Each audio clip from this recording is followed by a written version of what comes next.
आज दो बैलों की कथा का अगला पार्ट शुरू करते हैं। और हमने यहाँ ख़त्म किया था। विचार विनिमय करते थे।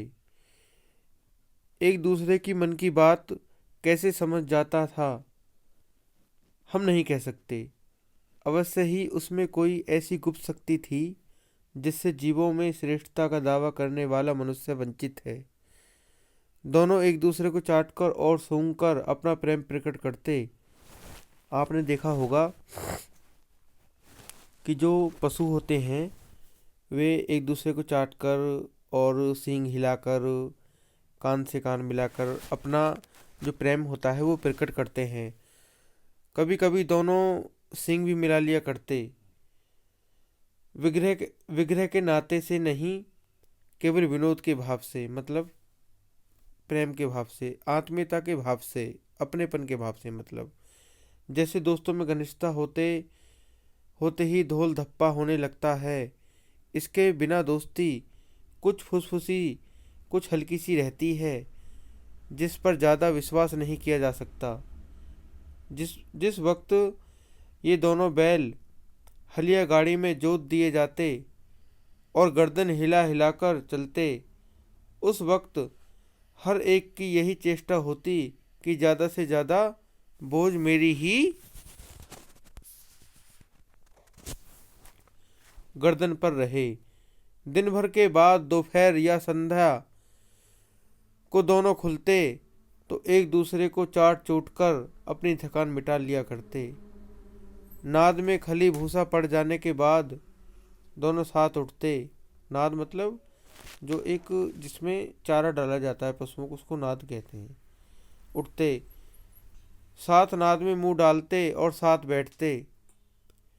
एक मुंह हटा लेता तो दूसरा भी हटा लेता था। संयोग की बात थी, झूरी ने एक बार गोई को ससुराल भेज दिया। बैलों को क्या मालूम वे क्यों भेजे जा रहे हैं। समझे मालिक ने हमें भेज दिया। क्या यूं बेचा जाना उन्हें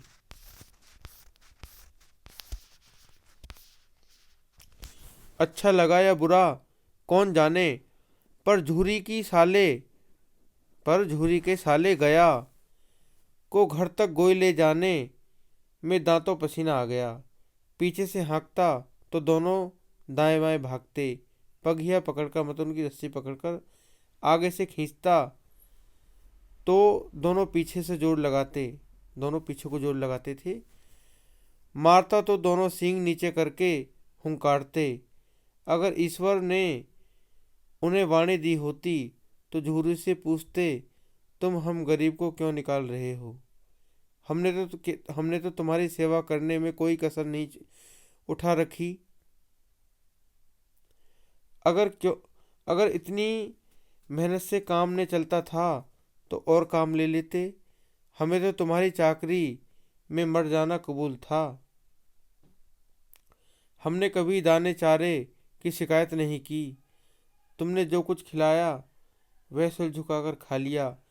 फिर तुमने हमें इस जालिम के हाथ क्यों भेज दिया। संध्या का समय दोनों बैल अपने नए स्थान पर पहुँचे। दिन भर के भूखे थे, लेकिन जब नाद में लगाए गए तो एक ने भी उसमें मुंह नहीं डाला। दिल भारी हो रहा था। जिसे उन्होंने अपना घर समझ रखा था आज उनसे छूट गया था।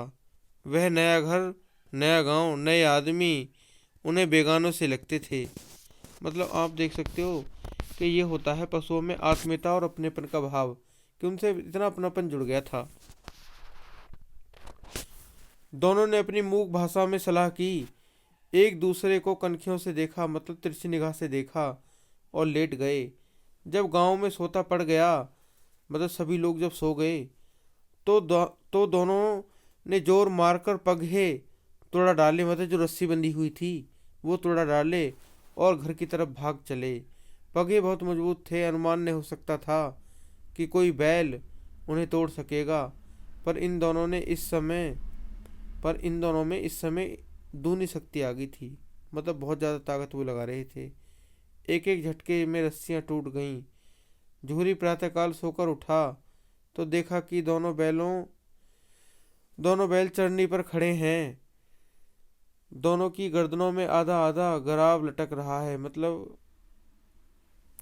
जो रालसी लटक रही होती थी, जो रालसी लटक रही होती है ना, जो काम कर लेता है कोई बैल ज़्यादा, उससे काम ले लिया जाता है तो जब लटक जाती है। घुटने तक पांव कीचड़ से भरे हैं और दोनों की आंखों में विद्रोह में इसने झलक रहा है, जैसे कि उनकी आंखों से विद्रोह झलक रहा हो। झूरी बैलों को देखकर स्नेह से गदगद हो गया। तोड़कर सॉरी दौड़कर उन्हें गले लगा लिया। प्रेमालिंगन और चुंबन का वह दृश्य बड़ा ही मनोहर था। घर और गांव के लड़के जमा हो गए और तालियां बजा बजा कर उनका स्वागत करने लगे। गांव के इतिहास में यह घटना अभूतपूर्व न होने पर भी महत्वपूर्ण थी, मतलब पहले कभी ना हुई हो ऐसी घटना। स्वागत करने लगे। बाल सभा ने निश्चय किया, दोनों पशु वीरों का अभिनंदन मतलब स्वागत पत्र देना चाहिए, अभिनंदन पत्र देना चाहिए। कोई अपने घर से रोटियां लाया, कोई गुड़, कोई चोकर, कोई भूसी।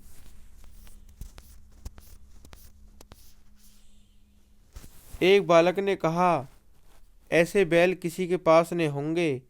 दूसरे ने समर्थन किया, इतनी दूरी से तो दोनों अकेले चले आए। तीसरा बोला, बैल नहीं हैं, वे उस जन्म के आदमी हैं। इसका प्रतिवाद करने का किसी का साहस नहीं हुआ। झूरी की स्त्री ने बैलों को द्वार पर देखा तो जल उठी। बोली, कैसे नमक हराम बैल हैं। एक दिन वहाँ काम ने किया, भाग खड़े हुए। झूरी अपने बैलों पर यह आक्षेप ने सुन सका, नमक हराम क्यों है, चारा दाना ने दिया होगा तो क्या करते। स्त्री ने रोब के साथ कहा, बस तुम ही तो बैलों को खिलाना जानते हो, और तो सभी पानी पिला पिला कर रखते हैं। झूरी ने चिढ़ाया, चारा मिलता तो क्यों भागते।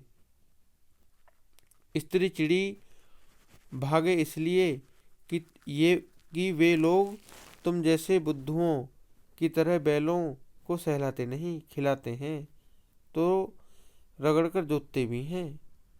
ये दोनों ठहरे कामचोर भाग निकले। अब देखूं कहाँ से खली और चोकर मिलता है। सूखे भूसे के सिवा कुछ नहीं दूंगी, चाहे खाएं चाहे मरें। वही हुआ।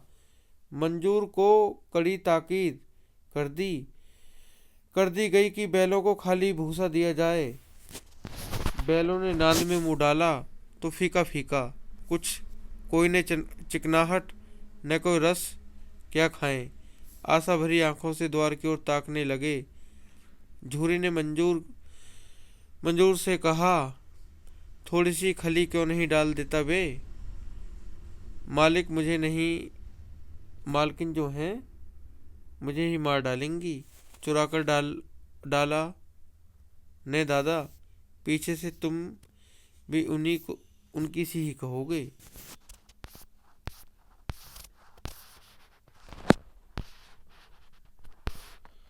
दूसरे दिन झूरी का साला फिर आ गया और बैलों को ले चला। अब की उसने दोनों को गाड़ी में जोता। 2-4 बार मोती ने गाड़ी को सड़क की खाई में गिराना चाहा, पर हीरा ने संभाल लिया। वह ज्यादा सहनशील था। संध्या समय घर पहुंचकर उसने दोनों को मोटी रस्सियों से बांधा और कल की शरारत का मजा चखाया। फिर वही सूखा भूसा डाल दिया। अपने दोनों बैलों को खली चूनी सब कुछ दी, लेकिन उनको उसने कुछ भी नहीं दिया।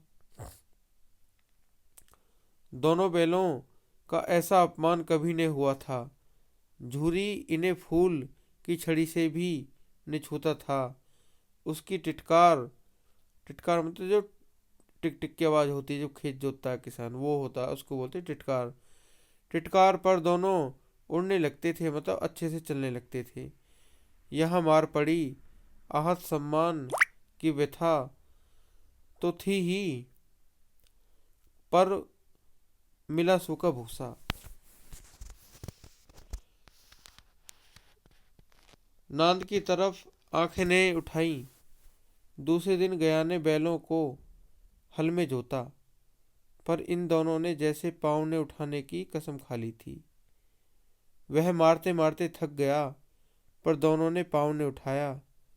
एक बार जब उस निर्दयी ने हीरा की नाक पर खूब डंडे बजाए, खूब डंडे उसने जमाए, तो मोती का गुस्सा काबू से बाहर हो गया। हल लेकर भागा।